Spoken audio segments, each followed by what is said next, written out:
the American Constitutional Republic, affairs of state in Oklahoma, the beliefs, principles, opinions, and views of people just like me.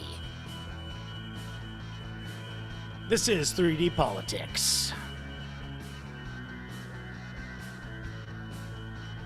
Featuring your master of ceremonies, political humorist, father of five, and former mayoral candidate.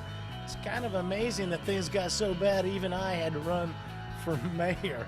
That's how bad it got. But tonight we have an exciting show coming up August 16th tonight, 2021 on 3D Politics. Entrepreneur, author, and crypto consultant Matthew J. Moore is here to explore topics ranging from, and I want to say, the origins of all currency, including also liberty, faith, and business. He's bringing us information from his #1 Amazon.com bestseller, Foundations for Freedom. This guy is an amazing Oklahoma success story. We're going to bring him in any moment now, but he's already got his own show on KGEB. He's already got his book out, plus a lot of other amazing things. But cryptocurrency tonight, we're going to talk about his bio, his book promo, and things about blockchain, Bitcoin, and all things cryptocurrency. And without further ado, let's bring him in, see if we can actually make it work. Here he comes. There he is, ladies and gentlemen.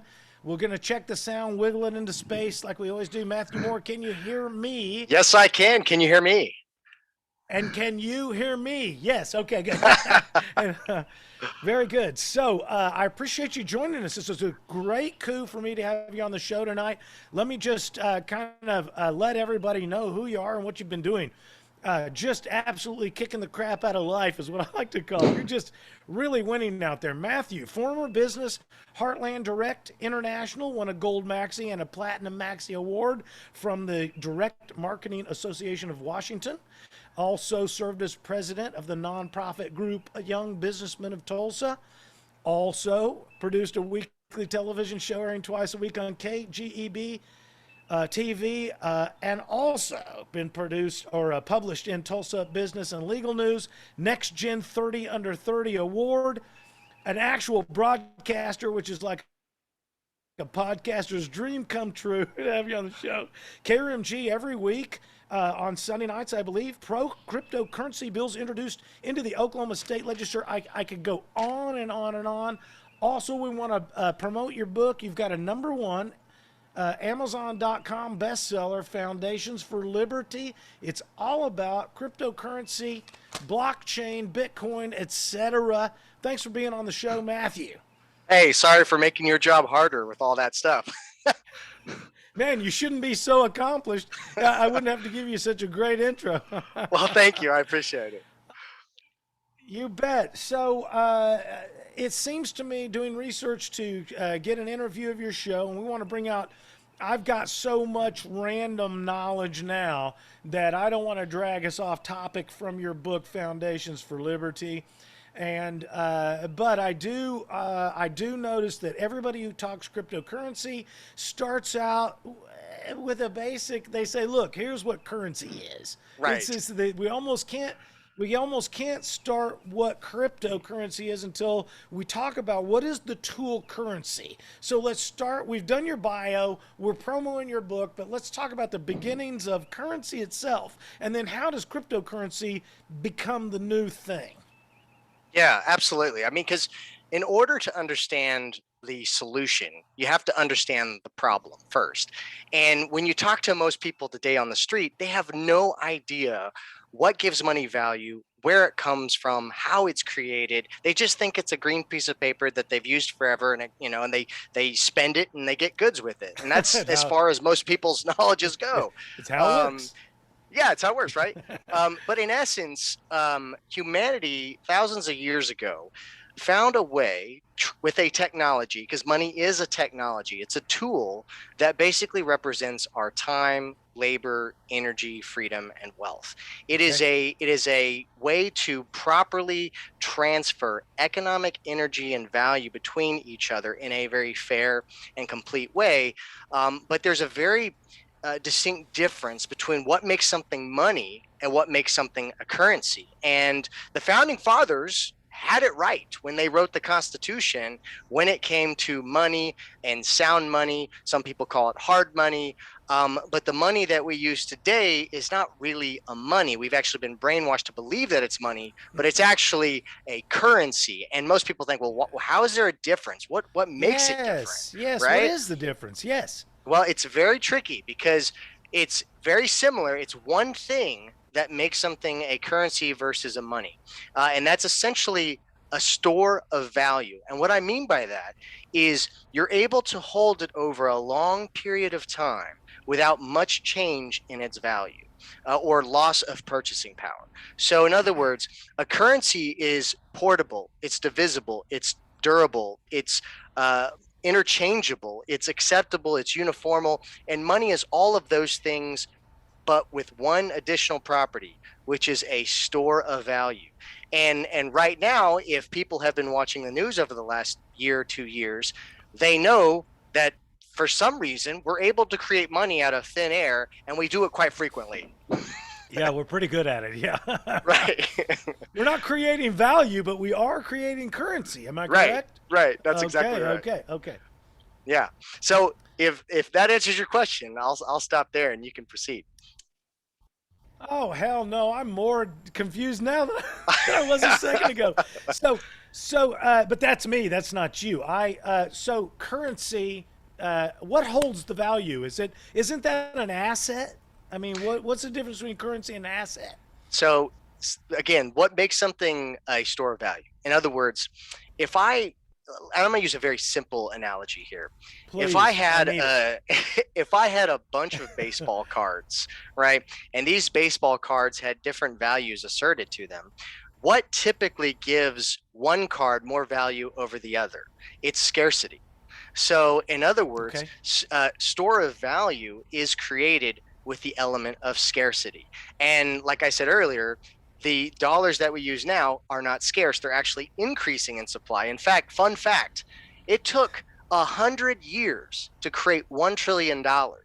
And we've been creating trillions of dollars, it seems, weekly and monthly now. So that if that puts it into perspective of how much things have actually changed, you don't Yeah. want your the tool that you're using that represents your time, labor, energy, and freedom, you don't want that to continue to increase in supply. You don't want that tool to continue to Right. grow, right? Because then it Because the devalues it. increase in supply devalues whatever it is. Right. Okay. Okay. I think I'm up to you there. So the three words, probably my audience may be more advanced in understanding these things than I am. I'm an old guy, comes from the analog world, and we do want to talk about non-fungible tokens, Right. etc. And so, which for me, I'm like, ha ha, I'll take the pickup truck instead of the transporter. Right. But you're going to teach us why I'm wrong there. Everybody knows Bitcoin. Everybody has heard the word blockchain, and and everybody's heard the word cryptocurrency. But each one of these words, I think, kind of represents a different aspect of everything. Am I right? Right. So the reason why cryptocurrency seems confusing to most people is we use the word cryptocurrency interchangeably for a lot of different things. And the technology which makes cryptocurrency possible is blockchain technology. And that involves a level of encryption, different algorithms, different protocols for different projects. But to Right. sum it up, you have these 5 or 6 different classifications. You have ones that act like a money, which is like Bitcoin, which is sound, hard money, limited in supply. You've got ones that act like a utility token, which basically is like a digital coupon or ticket that grants you access into some kind of digital ecosystem that's exclusive. And then you have the central bank digital currencies, which they are moving forward with. A lot of central banks, a lot of nation states are trying to create their own. They have created their own. Now, again, you can debate whether it's a currency or a money. That's for another conversation. Then you've got NFTs, which are non-fungible tokens, which basically can be like a digital representation of something that is unique and original. So in other words, you could have digital art and you could assign an identifier to it. And based off of the blockchain technology, you can verify, come to consensus that this person over here is the one that actually owns it. Okay, so Jack Dorsey, he sells his first tweet, right? And the way he validates that is through some sort of electronic or digital fingerprint. And you're saying that is validated. Does that so for the guy like me, does that tie? So it's like we're working with a. Anyway, no, it's okay. I'm very sorry, but I don't really care if Jack Dorsey had a tweet, but I mean, how does he make it more valuable? Let me ask it this way. If I am interested in his tweet, how do I know and guarantee that digital fingerprint? How do I know that? Is it tied to his computer IP address or what?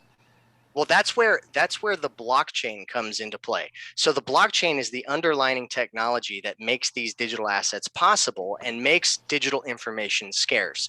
And the way it happens is, I want people to imagine. I'm going to use my own book here as an example. Thank you, please, because I don't have a picture of it. I got to know. No, it's okay. Foundations for Liberty. Yeah. Thank you. Yes. So let's pretend that my book is an old-fashioned ledger, right? And you open it up, and each page is recording transactions of when they happened, by whom. And so you have this complete record of transactions. Now, I want you to imagine that this ledger or this book, this record-keeping book, is a software. And that this software is open source code that's available for anybody to download and run on their computer. But the thing is that this software runs on rules. And so when you run this software, everybody who's participating in the system, it could be thousands or millions of people who are maintaining this ledger, are participating in this ledger system or this software. Depending on how it's structured, because each one is different, for example, Bitcoin, every 10 minutes, the entire system is coming to consensus based off of computing power. And there's a validation process that happens. It goes, okay, Matt Moore has this wallet. This is his wallet identifier. And in his wallet, there are XYZ tokens or XYZ digital assets.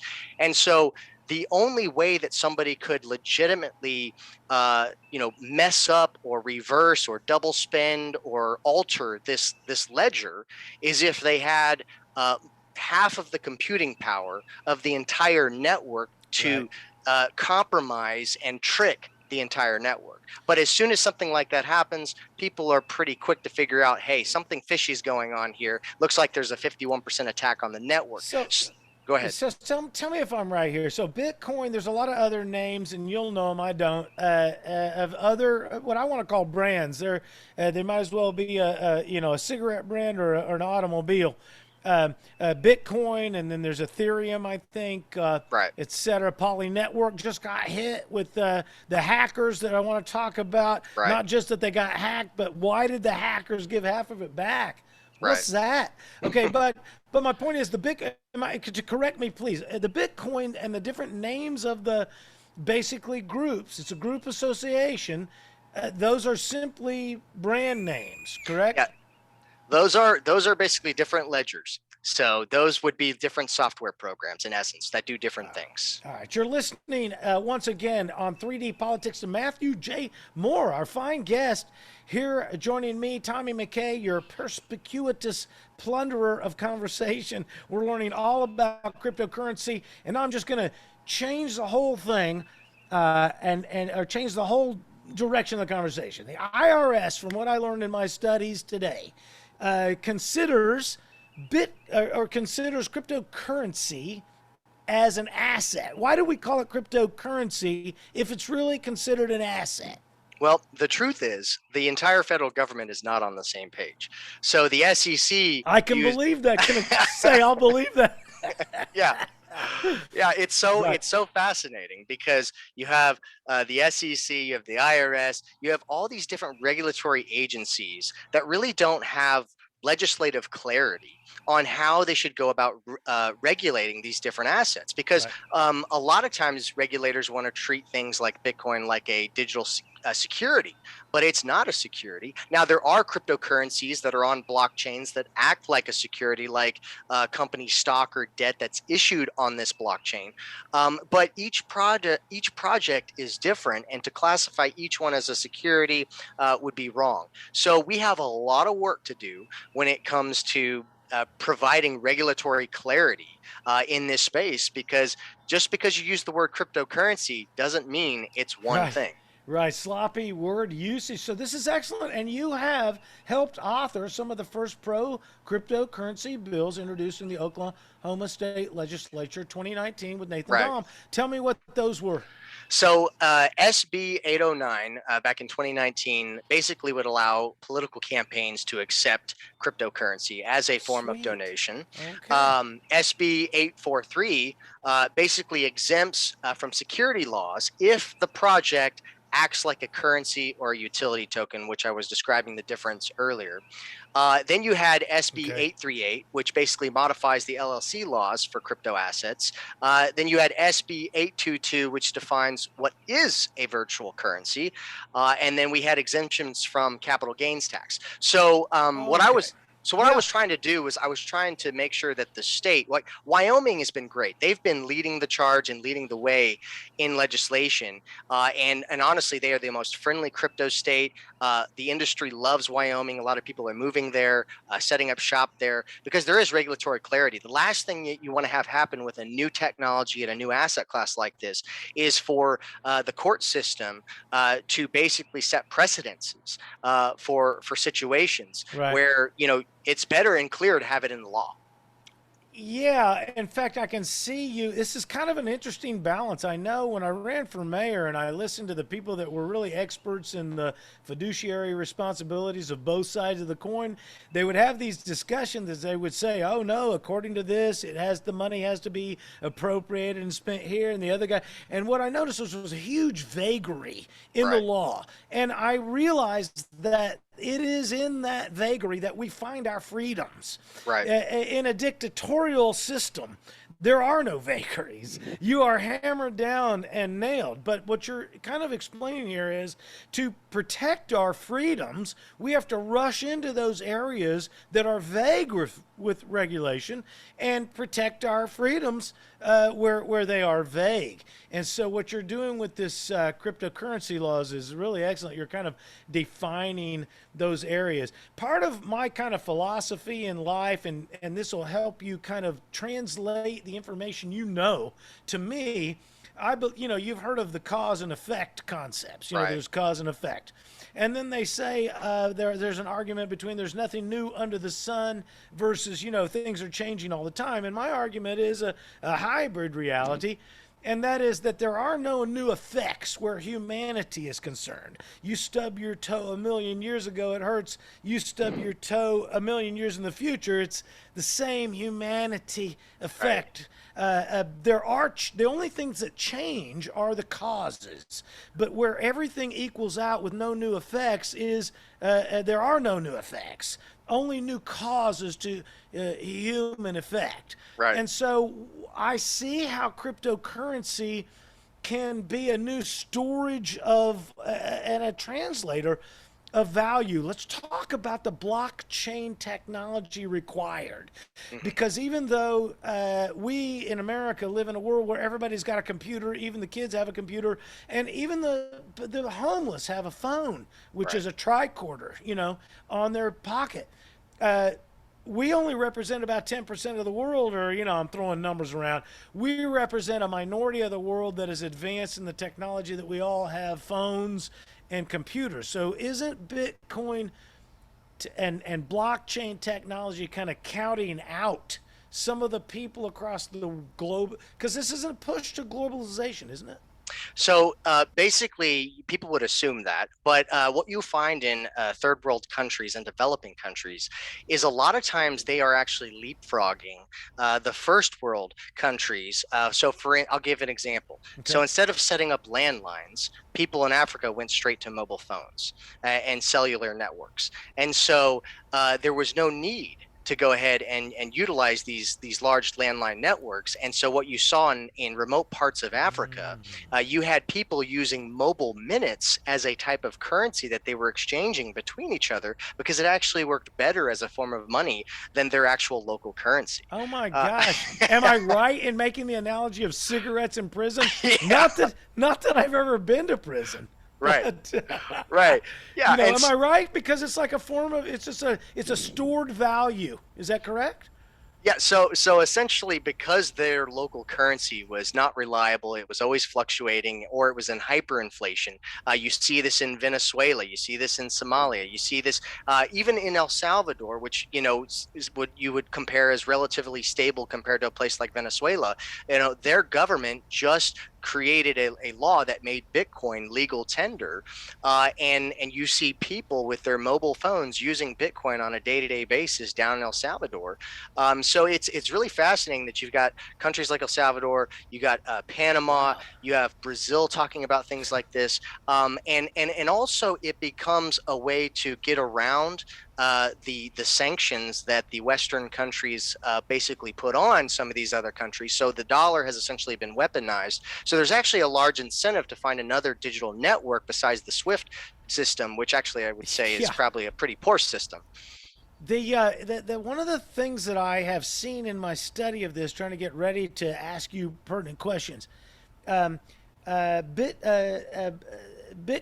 and the concepts of cryptocurrency kind of work against long-term bonds, and they work against the value of the dollar. Correct. And you could say, oh, that's wrong. In fact, though, I mean, what they've been doing with the dollar to devalue the dollar, inflate the dollar, reprint. Right. I mean, it's like people are going to move somewhere. So Right. even though this kind of, I also want to have you on later sometime. I've got a bent with nonprofit organizations. Right. Because I believe that they were started, this is totally random. I believe nonprofit organizations were started at a time when we weren't in debt. Right. From a financial standpoint as a nation. And yes, we had extra income, but now I believe we're all we are duty bound to be profit oriented to get out of the debt we're in. So how do you feel about nonprofits? And we'll talk about that next time. Yeah, I mean, honestly, my big beef is with the monetary system in general, because a lot of people will be like, "Why are you for Bitcoin if it undermines the dollar? Are you not? Are you not American? Are you not for America?" Right. And I would argue, yes, I'm actually very pro-American. I'm a constitutionalist at heart. My philosophy is very libertarian, freedom of choice. But at the end of the day, the monetary system that we have now is exact opposite of what many of our founding fathers had set up from the beginning. The Constitution is very specific. And I've actually got some notes here, but Article 1, Section 8, basically gave Congress the power to borrow, right? We all know they borrow money, and essentially fixed the standard of weights and measures, and it was making gold and silver a type of money. And even in Article 1, Section 10, it actually states that the state governments themselves could not accept anything for payment of debt but gold and silver. And so I would argue that if you owe a tax to the state, okay, that is a debt owed, and you're paying it in a currency that is not based on gold and silver, it's actually unconstitutional for the state government to collect taxes in the money that we use today. So I have a real big problem with the Federal Reserve. The dollar has lost over 98% of its purchasing power since the creation of the Federal Reserve. And most people don't understand that the Federal Reserve actually has shareholders. And I want to ask anybody out there, how many federal agencies have shareholders? Yeah, exactly. None. So I could go down a huge rabbit hole there, and I could get on a big rant. But, Yeah, that is some fascinating stuff. So, because when you start talking about the value that the dollar has lost over when was the Federal Reserve created? 1913. 13. Okay. When you talk about the value of that, I tell my children the reason that a loaf of bread costs $5 is not because a loaf of bread is any different than it was 100 years ago, but the Right. dollar doesn't buy anything anymore. Right. They've Right. inflated and devalued the dollar so much it takes $5 just to get bread. Well, Tom, You here's know, the biggest Ponzi scheme part of it. Okay, so the people who are closest to the Federal Reserve, the people who are closest to the money creators, is the federal government. Are the big banks, are the big corporations, okay? And no, I'm not a socialist here. No, I'm not a commie here. Hear me out for a minute, okay? clearly not. This Yeah. is not a criticism of the free market, because I would argue that we really don't have a free market. We have a crony capitalism system. Right. Right. But here's the thing. When they create money, okay, let's say you create the first dollar into existence, and then you owe interest on that new dollar. Where you got to get the extra dollars to pay for that interest? Well, you got to borrow again. So it's a perpetual system of debt. And so when they give out this money, the people at the top, closest to the money printer, usually gets that money first, whether it's a bank bailout. We saw it in 2008, 2009. Okay, these guys, they buy assets with them, right? And by the time that money circulates down to you and I, okay, the velocity of money in the system changes, and the marketplace goes, hey, there's more money in the system now. Now prices have to rise. So when we get those dollars, us trying to go out and buy those same assets actually is more expensive than those who were able to buy it Right. first when they got that money. And Right. so it's a wealth transfer between us and the guys at the top. And the transfer happens during the transaction on all the tiny little micro spots.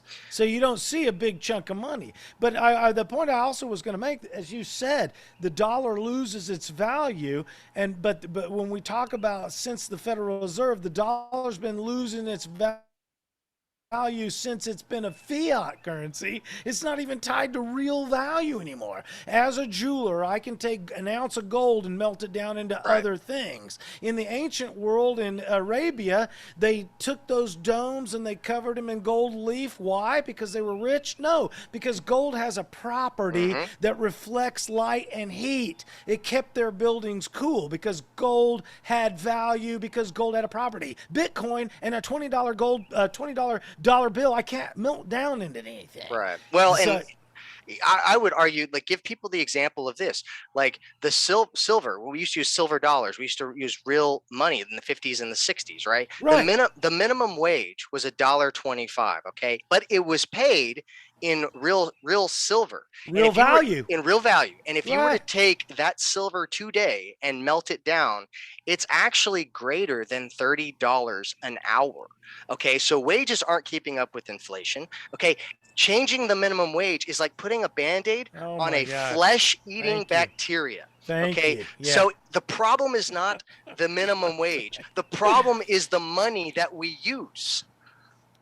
Right, because the people pretend, the general public who's been poorly trained by the public schools have been trained to believe that wage is an arbitrary number. Right. I sell this hamburger and I just pay people a number. No, it's all reverse engineered. If this hamburger can command $5, you have to reverse engineer, and then you come up with the number. Oh yeah, now I can pay somebody $1.23 to serve it. But wages are not an arbitrary number like the communists will have us believe. We are coming up towards the end of a break. I hope you can stick around for another half hour. I got Absolutely. 1,000 other questions. This is fantastic. I believe you're, not radio legend yet, but radio pioneer. That's right. Tommy McKay, your perspicuous plunderer of conversation with Matthew J. Moore, here tonight telling us all about his Amazon.com bestseller, Foundations for Liberty. Hold that book up again because I don't have a copy of it. I'm also going to press you to some questions about the standard bubble. You're familiar with the South Sea bubble, the South Sea Trading Company? I'm familiar with the company. Okay, But good. Very some good. But you may have to educate me on some stuff, so willing to learn. Well, just to touch it, the point is that the history, 300 years now, of the South Sea Bubble, essentially the South Sea Trading Company helped us create what is basically the stock market as we know it, where we sell shares, which is similar to the Bitcoin thing. But I'm going to show you the bubble that they've come up with. I'm going to put you into the waiting room, and here I go. To stop my video, we're going to set it all up again.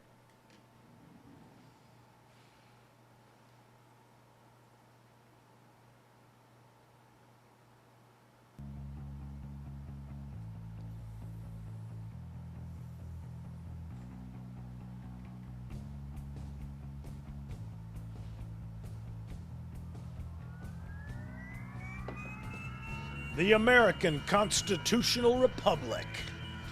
Affairs of state in Oklahoma. The beliefs, principles, opinions, and views of people just like me. This is 3D Politics. Here I am, your host, every Monday night since 2019. Tommy McKay, your founder of 3D Politics. And tonight we've got our fine expert in the house for cryptocurrency. And here he comes now, back again. Poof, there it is. See how I set that all up again? Beautiful. Very good. So here we go again with Matthew J. Moore. So Matthew, let me ask you about this, and I'm just going to ask you the question, then we'll reverse engineer the explanation of blockchain. Probably my audience is ahead of me, and they're like, Tom, you're so stupid. We all know what blockchain is. Blockchain technology is really, Bitcoin can't exist without blockchain. And so my question to you, kind of to foreshadow where we're headed, the banking system is no different than it ever has been. Again, back to the concept that there's no new effects, okay? People who are trusted to calculate value and other people are called banks, and they will exist even if it's in a new cause and a formality that's called blockchain. But what's to prevent blockchain technology, these people from just becoming other new banks of the future? It's just simply another bank is all I'm saying. Am I wrong? Oh, well, nation states, banks, corporations, they're all going to create their own versions of a blockchain. And the analogy that I create is competition and accountability is not a bad thing. And Right. the nice thing about blockchain technology is it's open source and decentralized.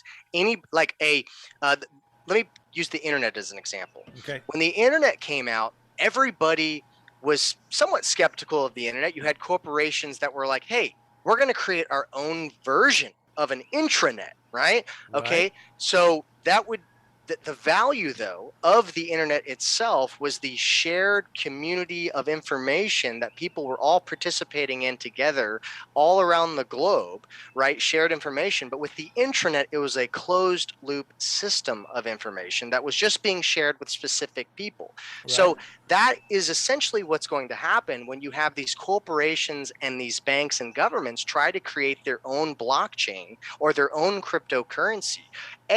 You already have competition and accountability with the decentralized versions, but the real value is a open, honest, permissionless system that the entire world can participate in, validate, have it be a system of truth that anybody can look to see Joe and Sally transacted, and that transaction was legitimate. Go ahead. Okay, hold it. 3D scrutiny we have around here where Tom gets all freaked out about a tiny detail and he shoots off and gives report. So you say in the whole world, well, really no. Each of these blockchains are closed systems, aren't they?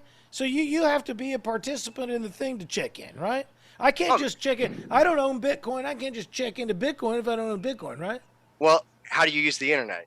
I mean, you got to have a computer and you got to have an internet connection.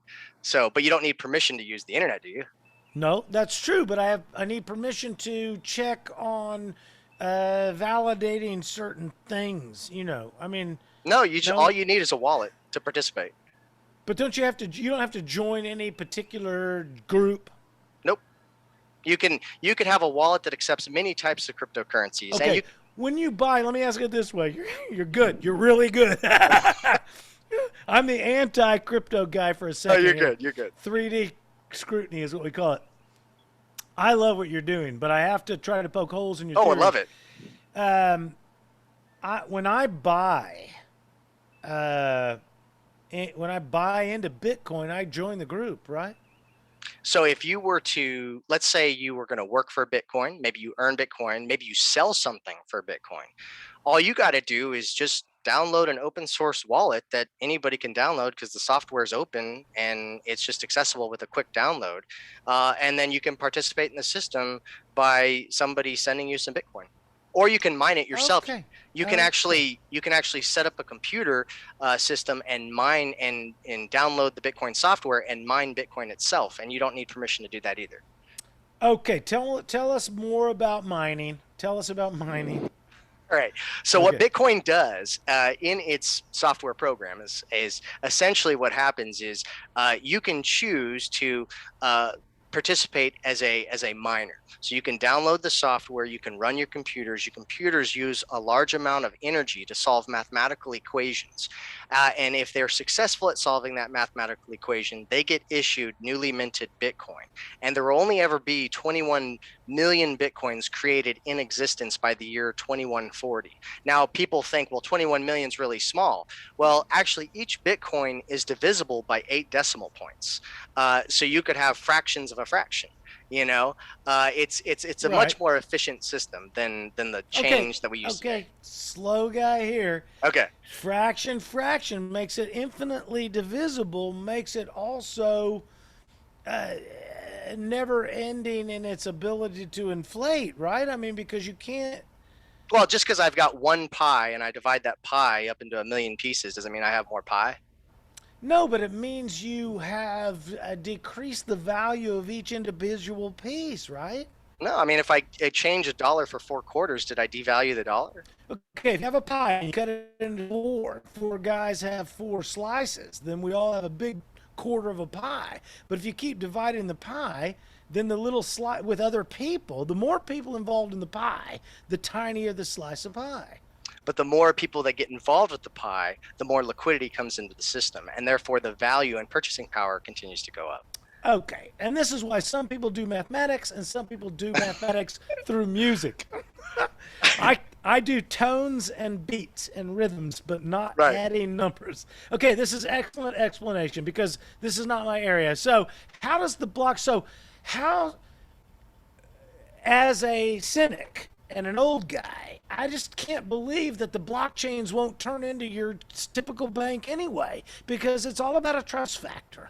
So the system is a trustless system in the sense that it's all mathematics that's open to the public.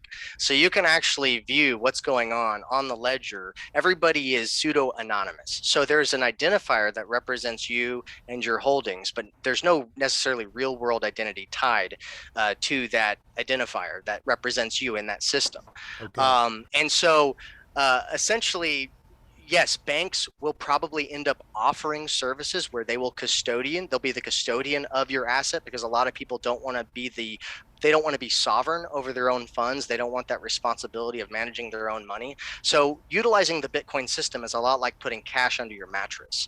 But a lot of people don't feel comfortable putting $100,000 under their mattress, so they're going to opt in to have somebody like a bank to be a custodian. Right. But the real freedom is having the option to custodian it yourself. And so Bitcoin allows that.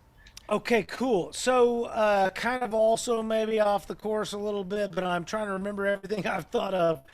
Facebook has its own coin now, right? They were working on it, and they may still be working on it as well, but they were heavily scrutinized by the government, and so therefore they stopped. And so the beautiful thing about Bitcoin is it's not a corporation. There's no CEO to go after. There's no physical location to go after. I mean, the example that I use is, are you familiar with Napster and BitTorrent? Yeah. Okay, so Napster was able to be shut down because there was a central point of failure. There was a company and there was a CEO to go after. With BitTorrent, it was an open network that everybody was just file sharing with. Millions of people were file sharing, and so there, even though it was illegal activity, there was no way for the government to go after everybody to stop it. So Bitcoin acts a lot like a BitTorrent network. Right, and let's pause the ship for just a second to remind everybody illegal activity doesn't mean it was immoral Right, or wrong. It means that it was activity designated by the government to be what the government doesn't like. right. So illegal activity. So that's stretching it, Tom. So you guys, so the block. So if how do I get past my fear of the blockchain, knowing that if you're clever enough to write a script or whatever you call it, that keeps track of all this crap that I can't? How do I know you're not writing a script that takes 0.0001.8 bitcoins away from everybody? See what I mean? Only the amazing magicians that know the script could literally do a thing that, because of the blockchain technology, makes it, well, if you know how to trick the system, you trick all of the blockchain system. That is, anything that can be built can be unbuilt. Isn't that also a problem? So I'm going to use geometry as an example. So we may not know. It's like that's like pulling rank. Okay, fine. No. I'm just saying. Fine. If you want to use geometry, fine. No. Okay. I mean, go ahead. I'm just joking. Go ahead. I don't need to necessarily. I don't necessarily need to know. No, the geometry may be the way that it works. This may be what needs to be told. Say it. Well, I'm just saying, I'm using a type of math as an example. Fine. So the creator of geometry, I don't necessarily need to know whether he was a good guy or a bad guy. All I know is that if I utilize it and I do it the right way, it always produces the same result. Okay. And so essentially when the Bitcoin software was released on the internet and people started downloading it, running it, using it, you had some of the smartest developers go through, look at the code, look at the mathematics, look at everything that's involved in it and say, hey, this is all kosher. This is all great. And it's been in operation for 12 years. Okay. And so if somebody was going to pull a fast one over somebody, it probably would have happened already. But on top of that, I would say any time that a development or an upgrade is made to the Bitcoin network, anybody who's participating on the network at a substantial level, like a miner or a full node, essentially what happens is these developers will submit changes to the network, and 98% of the network has to examine this code and say, hey, this is good code, let's all accept it. If 98% of the network does not accept it, that change doesn't happen. All right, you've worked me over that little speed hump, because I can think to myself, like, why are you trusting government over everybody else, Tom? Okay, I get it. I get that. Okay, so tell me about, somebody said something about a heater.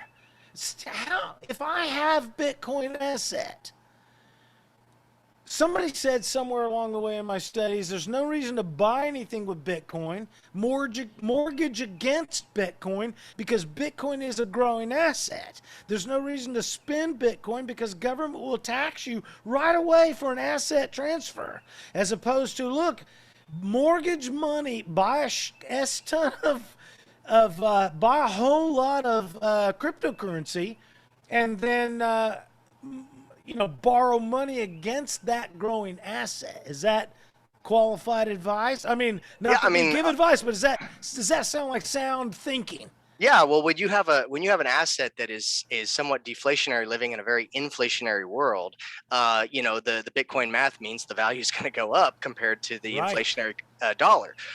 However, money, when something is becoming money, it goes through an evolution.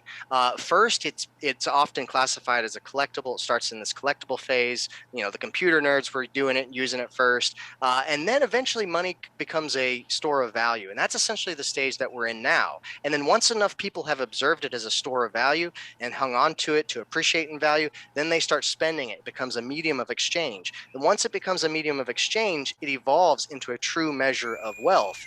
So Yes. Okay. So you're listening to the brilliant comments of Matthew J. Moore. Hold up your book, the #1 Amazon.com bestseller, Foundations for Liberty. We're talking all about cryptocurrency. And so I've lost my, what would you just say? oh, I was just talking about the evolution of money, and then I also could talk about Gresham's life. If we have to go to break, just let me know. No, we're So not going to break, but okay, we got about 15 minutes left, and I know that my random questions are. I want to make sure right, we point out the three main focuses of your book. right. Okay, because that's everybody needs to get out there. #1 Amazon.com bestseller, Foundations for Liberty. Matthew J. Moore, you can catch him on KRMG every week on Sundays on Tulsa. So we're proud to have an actual broadcaster here on the podcast world. And clearly the guy knows his stuff. He's already got me over a couple of humps. What about computing power for blockchain miners? Somehow it seems like, and can we really trust cryptocurrency? I'm an analog guy. Right. How am I going to trust? I get it, code, I get it. But if you're Right. smart enough to write code, you're smart enough to trick code. How come it doesn't boil down to the 16 Illuminati that run the cryptocurrency world? How does blockchain prevent that? So again, the cabal, the Illuminati, the communists, however you want to classify them, the central Yeah, bankers. you're talking my Right, language now. right. Yeah. Yeah, you know what I'm saying? Like they can create and use their own blockchain. The thing is blockchain is like a tool. It can either use to liberate or to oppress. And so much like a gun can be used to liberate or oppress. It's all in how you use it. And so if you blindly accept a closed system blockchain from a bank or a government or a corporation, they're the ones that get to manage and maintain that ledger, the updates to the code. It's not a permissionless system. And the beautiful thing about something like Bitcoin is not only is it open and permissionless, but its monetary policy is known in advance. I know that by this date, Bitcoin is going to do X, Y, Z. So I have 100% certainty that the program is going to execute, because again, going back to that idea of the only time you can compromise a blockchain like Bitcoin is if you did a 51% attack where you had more than half of the computing power of the entire network and you were able to maintain it for over 10 minutes. And so just today, for an example, you'd have to have the entire, you would have to have, Let me just say, you have added a new element that I did not recognize from my previous study, and that is the element of time. And you brought up your book from before where the page turning, and that recognizes every 10 minutes, Yep, every 10 minutes. That's something. So this is the refreshing that I didn't think of, because most people think of a ledger of, I wrote it, most people. Old people like me think of, I wrote a ledger, da-da-da-da. Now, I will say old people like me learned back in the days before we had the digital world. They said, they asked me a question, what's more better evidence in court, a newspaper article, a radio broadcast, or a television broadcast? And the correct answer was to be print, because print is like your book. You're literally holding it in your hand. It's not a non-fungible token. And so therein lies much of the difference. When I have non-fungible tokens, how do I get a car? How do I make that if I've got 1 million tokens, how do I buy the Tesla? Would I go in and just like, give me a Tesla? Oh, you mean how would you use Bitcoin? How do you utilize the Bitcoin or any cryptocurrency when you utilize the purchase? So in other words, if you're going to use Bitcoin as a medium of exchange and you were going to buy something with it, whether it's the AMC movie tickets by the end of this year or whether it's a Tesla with Elon Musk, essentially what happens is they're going to have a Bitcoin wallet as well. And so each wallet has a public and private address. The public address is like you could put it on a billboard and your funds would be safe. The only thing that you can do is deposit to it. Then on the private address, that's kind of like your ability, your key to move the funds, you give permission to move the funds and send it to somebody else and move it across the ledger. So it's kind of like if you had a credit card, the public address would be the front of the card, and the private address would be like your signature and the private security Right. code. Headline, So, second headline. Okay. right. Okay, this is all fascinating stuff, and you really know your stuff. So Jack Dorsey, he's got his first tweet. He sells it as the authentic first series of zeros and ones. Am I right? It's like it's the first year. So my father passed away 2016. God rest his soul. He's a brilliant man. He talked to me about the world of analog versus digital, because I would save my audio file. I'd record a song, and that was the first time I recorded it, so I'd make all my copies from that. And he was like, son, there's no difference in the digital file, Right. But I kept telling him, no, but this is the first digital file of the time I recorded it. Right. And he kept telling me it's all just a series of numbers of zeros and ones. And when it replays it, it's events per unit time. And Right. really, nobody knows the flesh. It's just skeletal, But Jack Dorsey proved me right to my father. Yeah, he did. Jack Dorsey is saying, look, even though they're all identical, I'm selling the first one as the first one. Right. It's like, so how is it that he continues to maintain ownership of the rights of his first tweet, but he still sells, what is he selling? Right. So that tweet has a unique identifier attached to it that is written on the blockchain and is verified. Again, if it was written on Bitcoin, which it's not, it's verified every 10 minutes. But the blockchain is what verifies Jack Dorsey. Yeah, that verifies that Jack Okay. Dorsey is the one that's holding that unique identifier. I could go to the museum and I could take a picture of the Mona Lisa, but that doesn't mean I actually have the Mona Lisa. So essentially, there's something unique that identifies it as the original. And that's verifiable through the blockchain. Correct. And again, instead of me being the old way where we have the old man with the magnifying glass saying, yeah, that looks like the signature. This is like a million people say, yeah. Yes. And every 10 minutes they say, Yes. and also still, yeah. Yes. Okay. This is very helpful. Matthew J. Moore. Liberty, faith, and business. Are those the three main focuses of your book? Yes. Foundations for Liberty. Yeah, so the first part of the book is all about self-governance. Show it. Yes, please do. The first part of the book is all about self-governance and personal responsibility, because it's like that saying, if you don't govern yourself, eventually somebody else is going to try to come govern you. So if we want to live in a free society, then we have to be self-governing, and we have to understand that in order to self-govern, we all have to subscribe to a basic understanding of some kind of moral precedent. And for me, that's the non-aggression principle. It's the word of God. But there's things where the founding fathers were very plain and simple in how they described that life, liberty, pursuit of happiness, and property, and how force would actually be applied, how the only time government was really allowed to use force was to protect your rights when somebody was trying to impede upon your rights. Right? Enforcing the word of God. Yes. Right. Go ahead. Right. Yeah. So that's the first part of the book.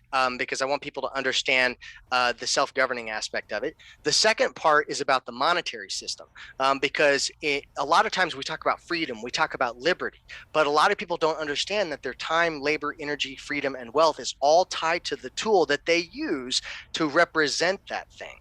And so if that thing is compromised and it is centralized, it is controlled. Right now we have a communistic issuance and control over our monetary system. It is not a free market system. It is a big Ponzi scheme. And I want people to understand that if you want to live freely, you've got to be able to preserve your time, labor, energy, and freedom. And the way you do that is with sound, hard money. Nice. And one of the things I've noticed in my study on this is that any doubt you can have in cryptocurrency about how you may or may not trust, you can go back as far as 1792 and before that. The amount of when you said brainwashed earlier in the podcast, it's like, look, we all pretend that that we're, it's by de facto. Right. There are very few people that are controlling what happens right now, and this new cryptocurrency really seems to me to be, with whatever could scare you about it, there is easily less to distrust with blockchain than there is with controlled bureaucracy Right. governments. Right. And the fact, if they're going to totally screw us on a loaf of bread with the inflation by printing, for Christ's sake, they're just going to, you can't just continue to print without ruining the dollar. So Right. they've dirtied their own Hmm. constituency by continuing to print, Right. and Bitcoin, blockchain, and cryptocurrency is just kind of like a natural. Well, Uh, it's a life raft, Tom. I mean, here, fun fact here. I don't know if people know this or not, but we have really big macroeconomic events converging in our lifetime today that people need to be aware of. This last weekend was the 50-year anniversary that when Nixon took us off any form of a gold I standard. know. Okay, and That's like floating in space. I know. Well, we we God. we detached ourselves from hard money, sound money like gold and silver that was limited in nature. Why does government hate sound money? Because it prevents them from spending money they don't have. They have to actually tax the people to get that money. It's easier to inflate the currency than to actually tax the people directly.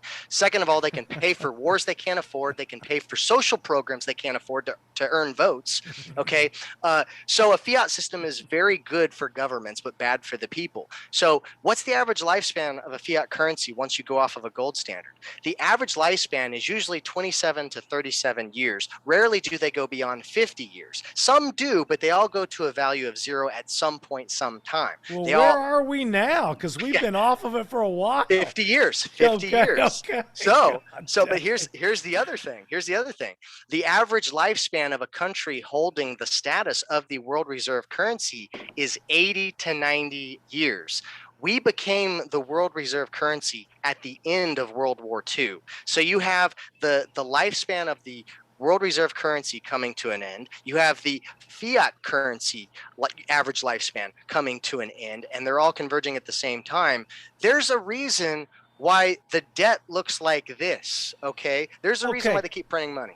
Okay, and I'm glad you said that. I'm going to share a screen real quick. We only got about 4 minutes left, and Matthew J. Moore, I appreciate your time. You've been a ton of information for me, and please promise you'll come back at another time to update us on all the stuff. But I want to ask you about this. This comes from I can't remember the site. It's I'll remember it later. But Oh, this is the okay. debt super cycle? Yeah, this is what Or I heard. It was the bubble. This has to do with the South Sea bubble. It was basically yeah, when they started this was the concepts behind the stock market. What happens mhm, is we share we sell shares. And right, so, as you can see, there's the stealth phase where nobody knows what's going on. The smart money is buying.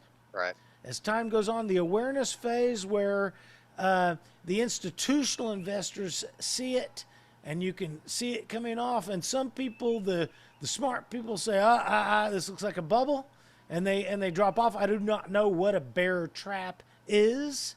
bear trap is basically when you're suspecting a bear market to be ahead of you, but yet the market takes back off again. And so that's what they're calling right there, right during the end of the awareness phase. And there's the mania phase, which is where enthusiasm, media attention, and then they add these subjective terms like greed and delusion, new paradigm, denial, return to normal, bull trap. What's a bull trap? Opposite So of bear trap. yeah, bull trap is you think the bull market's going to continue, but really you're going to be entering into a bear market soon. Okay, thank you. And then the fear, because people are like, holy crap, I could lose my money. And then it just drops, the capitulation. Right, And then the despair, where it drops below what it really even should be. right. Now, with all that boring stuff there,